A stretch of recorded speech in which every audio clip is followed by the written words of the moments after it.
Vamos a hablar de Leonardo da Vinci, cocinero. Era un asco, parece. Así que vamos a hablar de él. Desde luego, esto no reduce en nada su genialidad. Ya hemos hecho larguísimas charlas acerca de las maravillas de Leonardo, que además verdaderamente era cocinero, tenía mucho interés por el oficio. Incluso cuenta Vasari, el biógrafo Vasari, escribió la biografía de Leonardo y también la de Miguel Ángel, ¿no? Cuenta que Leonardo se sintió profundamente emocionado cuando Ludovico Sforza lo nombró maestro pastelero. Así que vamos a contar las aventuras de Leonardo en la cocina. Parece que hay en su niñez un episodio que fue fundacional respecto de los pasteles. Leonardo era hijo ilegítimo de Piero da Vinci, un notario de Florencia. Los hijos de los notarios siempre hacen carrera, ¿no? Y de una dama llamada Caterina. Piero, el padre, abandonó a Caterina y contrajo matrimonio pocos meses después con una dama florentina. Y Caterina, que estaba a cargo de Leonardo y que quedó sola, se casó con un pastelero llamado Acatabrigari Piero del Vaca. Este pastelero cuidó de Leonardo y le enseñó incluso a hacer figuras en mazapán.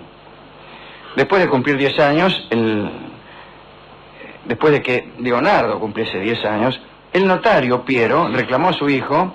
Entonces Leonardo viajó a Florencia, ingresó como aprendiz de pintor en el taller del Verrocchio, y allí conoció a Sandro Botticelli, que también era discípulo del Verrocchio. La primera experiencia gastronómica de Leonardo la hemos contado hace tiempo y tiene como deuteragonista a Sandro Botticelli. Parece que Leonardo iba junto con Botticelli a la taberna Los Tres Caracoles, que quedaba en el Ponte Vecchio. Ganaban unos mangos haciendo con carbonilla los retratos de los parroquianos. Mirá vos, no hacerse con esos retratos. A veces servían las mesas, ayudaban en la cocina. Una noche de 1473, los cocineros de la taberna murieron envenenados. Se ha dicho que fue por comer unos hongos en mal estado. Se morfaron unos fungi y creparon redondamente. El tabernero entonces contrató a Leonardo para que se hiciera cargo de la cocina. Da Vinci decidió abolir la polenta tal como se la servía y en su lugar comenzó a servirla dura, frita y con pechugas de perdiz. Aquellos platos de polenta estaban exquisitamente tallados por él y por Botticelli. Pero los artistas debieron correr para salvar el pellejo, porque los comensales invadieron la cocina a sangre y fuego y reclamaron la polenta que servía allí desde hacía un siglo. Nada de solideces y de tallados. Pocos años después, la taberna Los Tres Caracoles se incendió. Leonardo y Botticelli abrieron otra que se llamaba La Enseña de las Tres Ranas. El cartel que colgaba fuera del local estaba pintado del lado que miraba al Palacio de los Médicis por Da Vinci y del lado que se mostraba hacia el Palacio Pitti por Botticelli. No hacerse con ese cartel. Ay, Dios. No afanarse ese cartel. Pero el emprendimiento no tuvo éxito. No me refiero al cartel, sino a la taberna, porque las ideas culinarias de Leonardo fracasaron por completo y al poco tiempo tuvieron que cerrar. Da Vinci vagó por Florencia tocando el laúd. Era un ejecutante maravilloso. Además, vendía nudos extravagantes. Hacía unos nudos marineros y los vendía. Después de sus anteriores experiencias, ninguna taberna quería tomarlo como cocinero.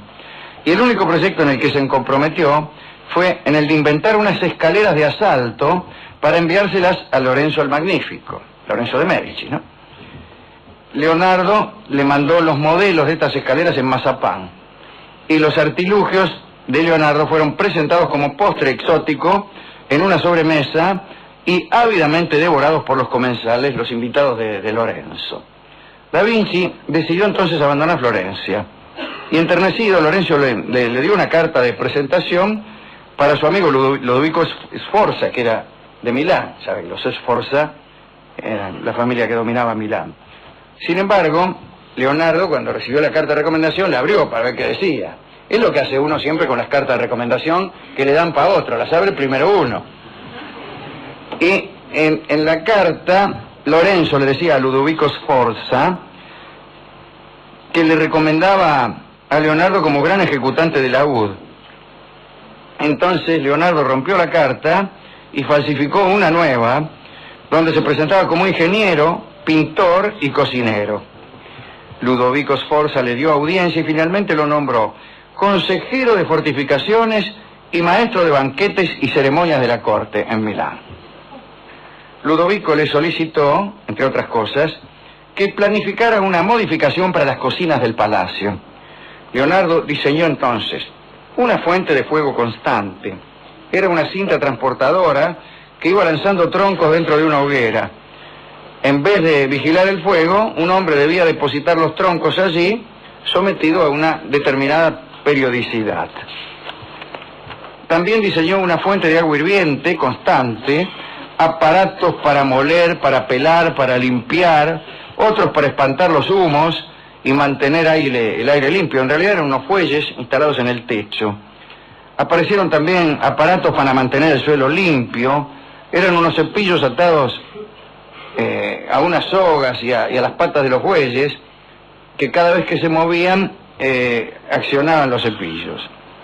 También unos tambores mecánicos que acompañaban la labor de los cocineros, un sistema de lluvia artificial para casos de incendio, un moledor de ganado, una especie de gigantesca máquina de picar carne, un artefacto descomunal que hacía puré a una vaca y debía accionarse por varios hombres, y también una especie de espantarranas para el agua destinada al consumo.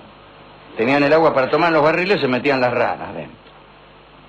Las nuevas cocinas de Leonardo ocuparon la mitad del gran comedor del castillo, la armería, los establos cercanos y 6 habitaciones que usaba la madre de Ludovico Sforza, quien ante tamaña revolución se trasladó al campo. Y finalmente estrenaron las nuevas cocinas. La comida se retrasó y los nobles se impacientaron. Empezaron a irse provenientes de la cocina estruendos y gritos ensordecedores. Intrigados, Ludovico y un grupo de nobles fueron a ver qué pasaba. El espectáculo era desolador. Estaba todo cubierto de agua. La cinta proveedora de leña se había descontrolado y lanzaba troncos sin detenerse. Los bueyes del techo, en vez de echar fuera el humo, hacían crecer las llamas. Los bueyes que arrastraban los cepillos corrían de un lado al otro del palacio, limpiando sus propias heces. Ludovico entonces llamó a la guardia para que pusiera orden y se le indicó a Leonardo que se trasladase por un tiempo al campo. Durante esos retiros aprovechó para pintar y diseñar estatuas. Por algunos años el castillo de Sforza, ¿no?, se mantuvo en paz. Pero otra aparición culinaria de Leonardo fue terrible.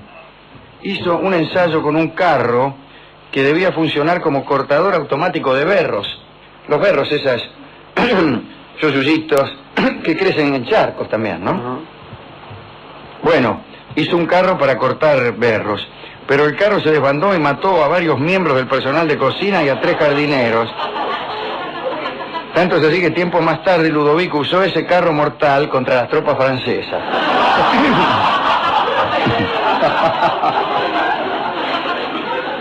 Unos años más tarde tuvo lugar un nuevo problema gastronómico.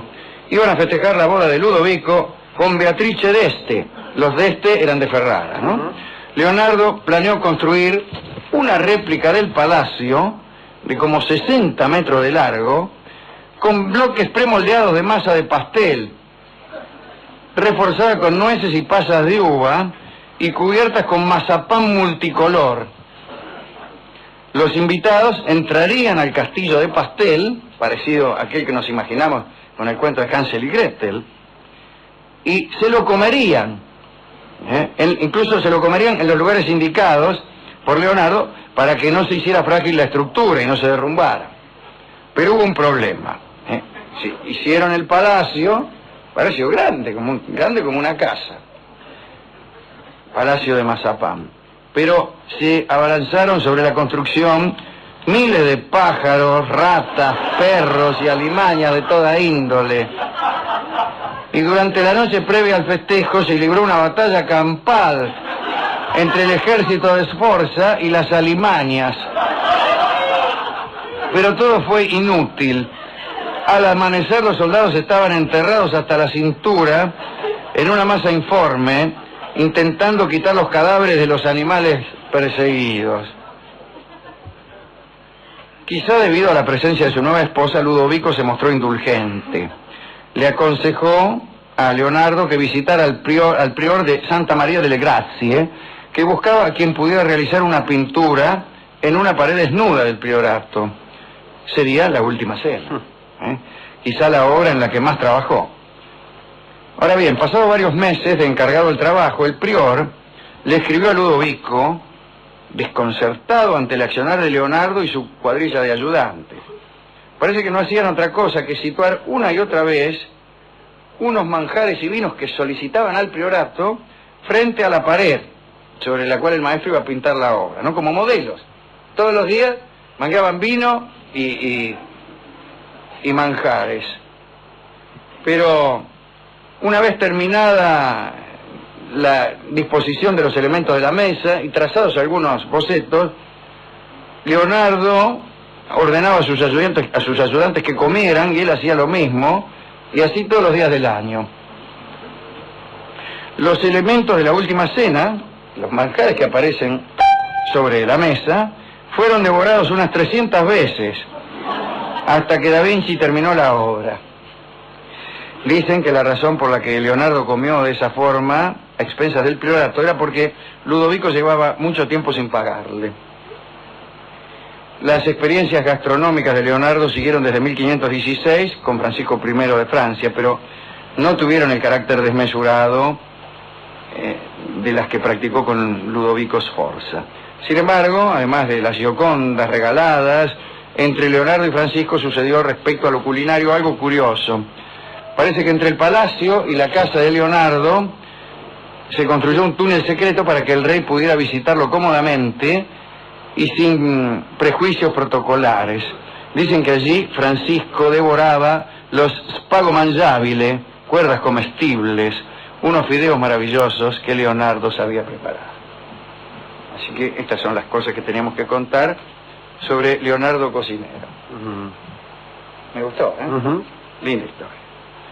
Bueno, ¿a quién dedicar esto? Desde luego a Leonardo da Vinci, a sus ayudantes, A Botticelli. A Vasari, que ha contado estas cosas, a Lorenzo el Magnífico, que lo recomendó, al pobre Ludovico Sforza, que hizo un desastre en su cocina, a la mamá de Ludovico, que se tuvo que mudar al campo, a la mujer de Ludovico, Beatrice d'Este, que no pudo comerse un palacio de mazapán el día de su casorio. Hemos ido a la discoteca a buscar discos relacionados con la cocina y hemos encontrado un disco del conjunto Cuatro Vientos con la participación como músicos invitados de Jorge Polanuer en flauta y Leo Eras en clarinete bajo. Quiere decir que serán 6. Y el tango, la milonguita que tocan se llama Milanesita, que es ciertamente algo que tiene que ver con la cocina y algo que tiene que ver con Milán, que es el lugar donde sucedieron los peores desastres culinarios de Leonardo da Vinci. Así que Cuatro Vientos, sus invitados, Milanesita, en homenaje a Leonardo y a Ludovico, que fue el que pagó.